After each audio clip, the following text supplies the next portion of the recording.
Hello there, my amazing and wonderful, lovely 112 students. It's amazing to see you yet again and to have this wonderful opportunity to show you some of my favorite things as we get going.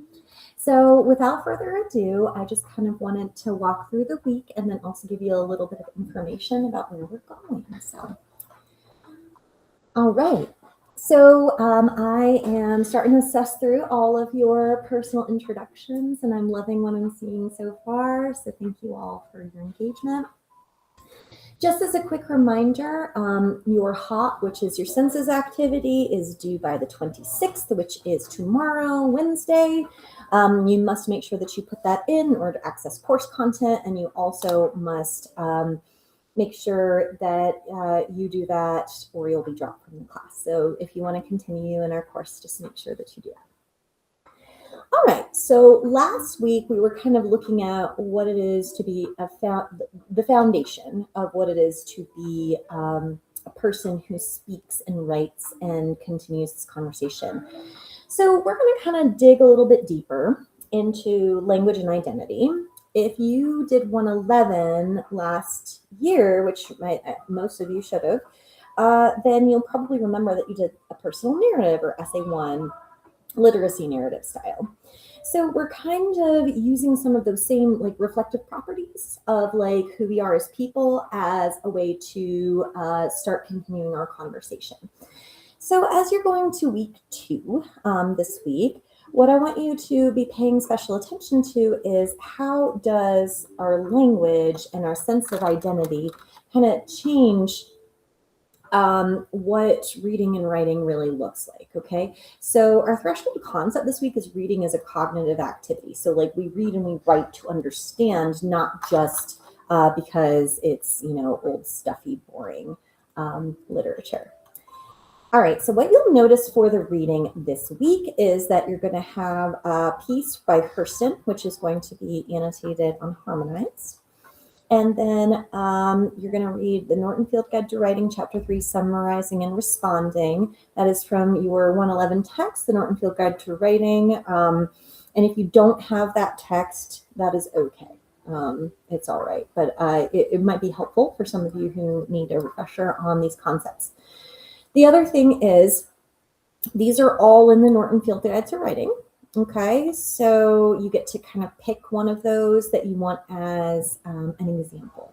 Okay, so what you'll see this week is you're going to have your very first annotation and reflection journal.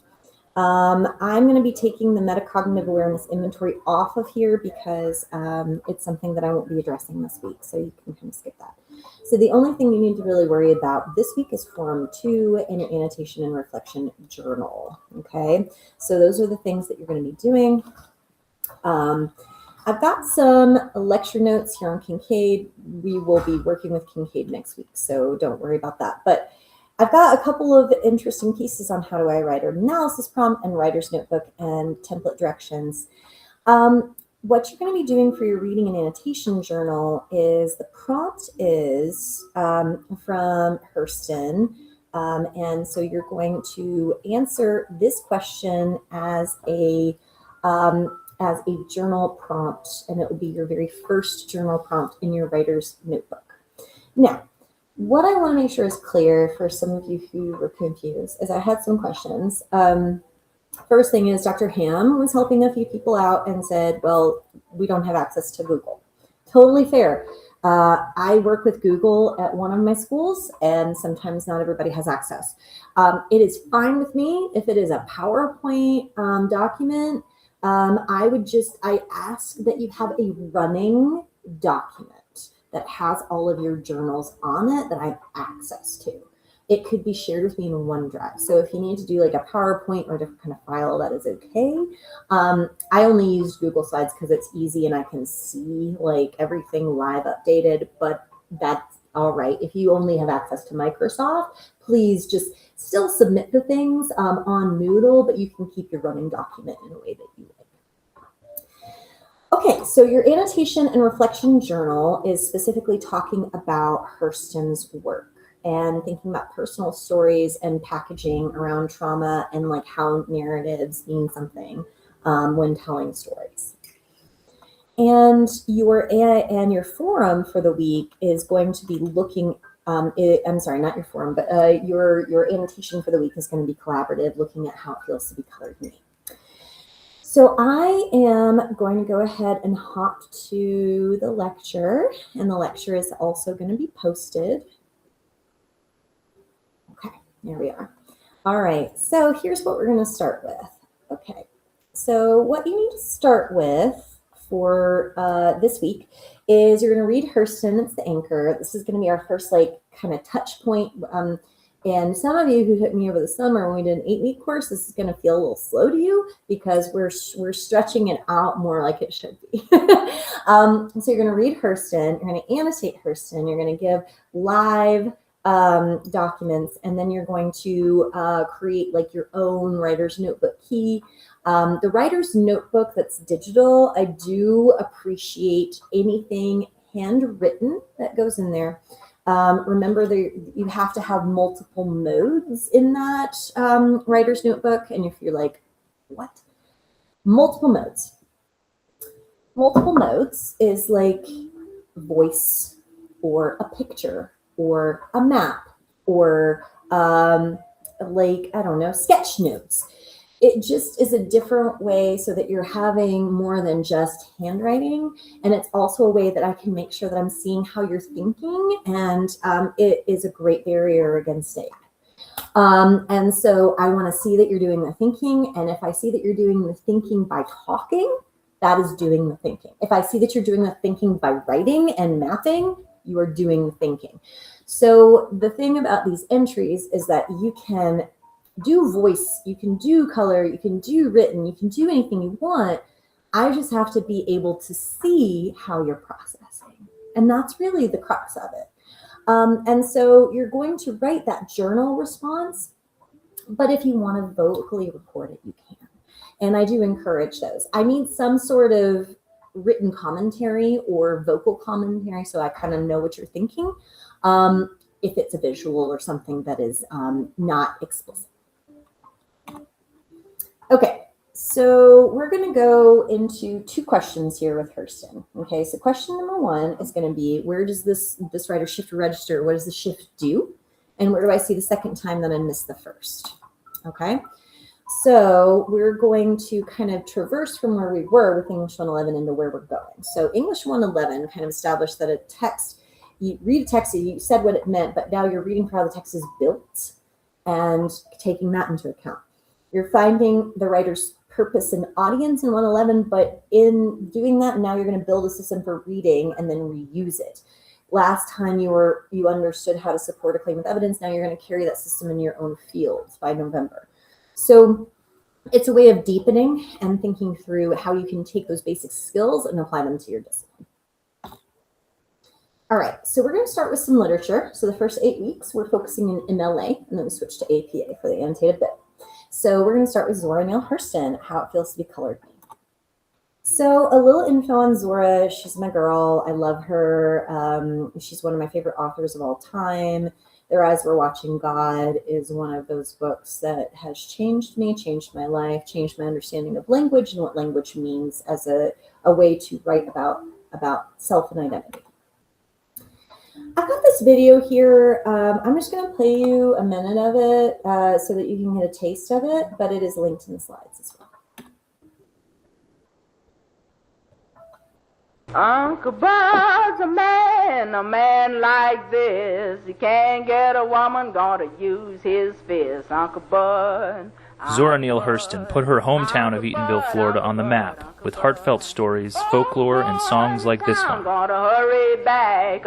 When she worked for the Depression-era Works Progress Administration, or WPA, Stetson Kennedy was one of her editors. He convinced her to share what she'd collected from Florida's rural heart. Toward the end, I asked Laura if she knew a song called Uncle Bud. And she said, yes, I know it. And I said, what kind of song would you call that? And she said, well, that's one of those juke songs. What, is it sung before the respectable ladies? Never. It's one of those juke songs. And the woman that they sing Uncle Bud in front of is a Juke woman. And Of course, you heard it from women. yes, I heard from women.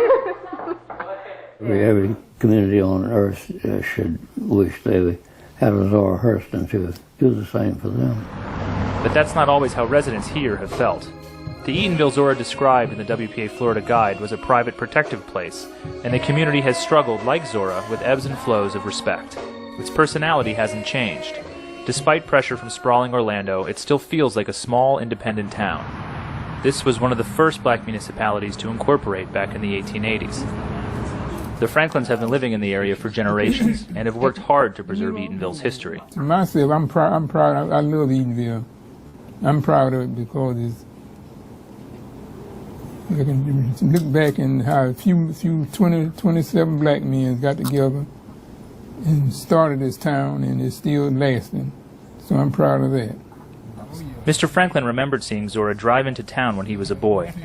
A star of the Harlem Renaissance, she was the center of attention here at home. Oh yeah, they would crowd around, and she was glad to see Zora. She'd go off and stay a couple of years, and then she would always come back to Eatonville. But his sister said that sometimes people were taken aback by what Zora was sharing about their community. For example, in the Florida Travel Guide, she suggested that Lee Glenn was selling alcohol and, quote, whatever goes with transient rooms. You know, she would write about things without their permission. Ella Dinkins agreed that her neighbors were not always happy. Some of them didn't like what she was saying because she told the truth. If you had a girlfriend and you had a wife, she told you had a girlfriend and named the girlfriend. She just told it like it was. But personally, Miss Dinkins didn't really mind. In Mules and Men, I think she talked about the beautiful Johnson girls. And they were, who were the Johnson girls? Oh, there were 4 of us. My mother had 8 children, so there were 4 boys and 4 girls. So wait, were you one of the Johnson girls? I was one of the Johnson girls. See, I didn't realize. She shake like jelly all over. Eventually, Zora Neale Hurston left Eatonville for good. Her books went out of print, and she died penniless and alone in Fort Pierce, Florida in 1960.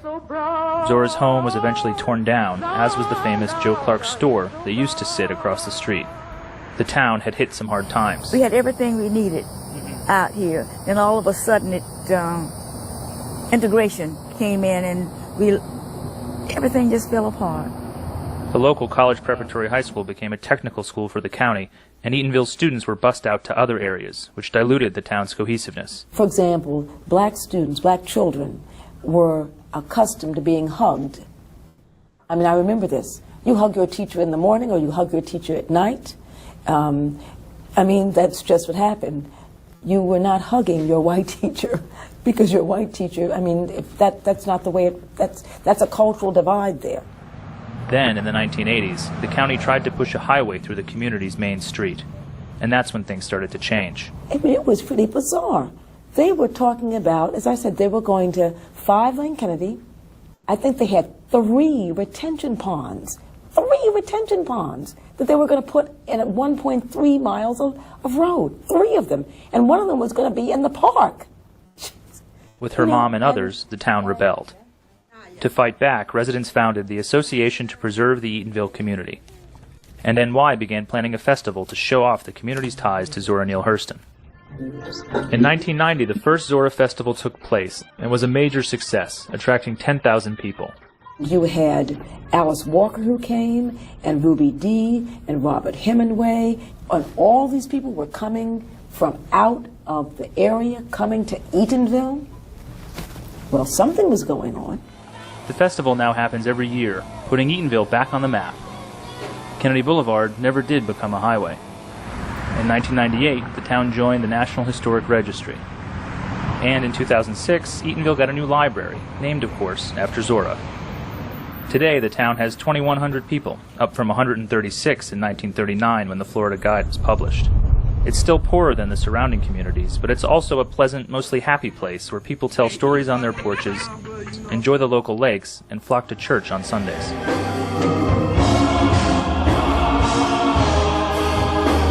In fact, a growing number of families from outside Eatonville now come here for services like this one at the church where Zora Neale Hurston's father used to preach. And here, even the youngest members now recognize what Zora always knew, that Eatonville is a place of independence and beauty, embarrassing stories and all. And most people, if they just drive through here, they'll think, oh, this city is nothing compared to any of the other ones. But if you actually stop and take a moment to look into the history, it's a very nice city. But my slow drag will bring you back, well, you may go, but this will bring you back. Okay, so my camera disappeared on me. Hang on, here it is. All right, so that kind of gives you a taste of a little bit of Zora's work, and I've also got an excerpt from Their Eyes Were Watching God here.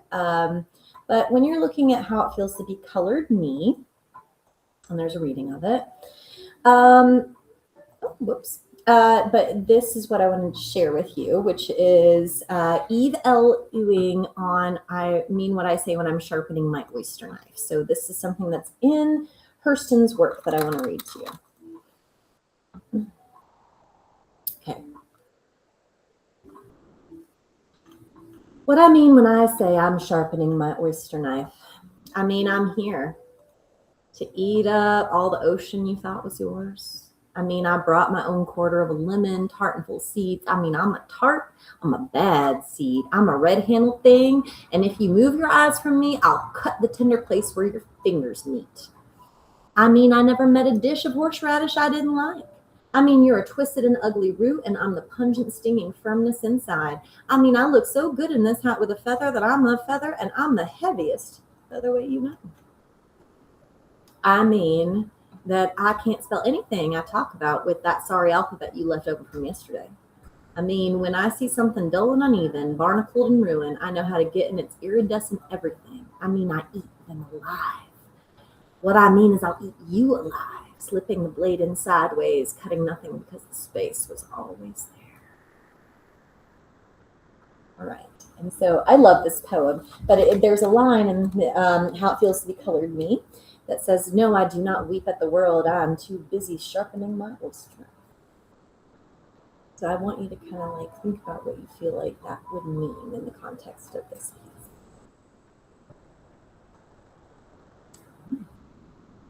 On that note, got a little information about Zora and how she progressed through the timeline. And I want you to pay special attention to her register as you read. Voice is the personality on the page. Tone is the shifts between feelings. But register is a way to speak that belongs to a certain kind of audience, like porch talk, lecture hall, scripture, sales pitches. They're like different registers for why you speak the way you speak. So pay attention to Hurston's register. Okay, and so on this note, I'm going to go ahead and I think that's plenty because I'm going to get I'm going to get a little overall. Okay, so here are the tasks for the week.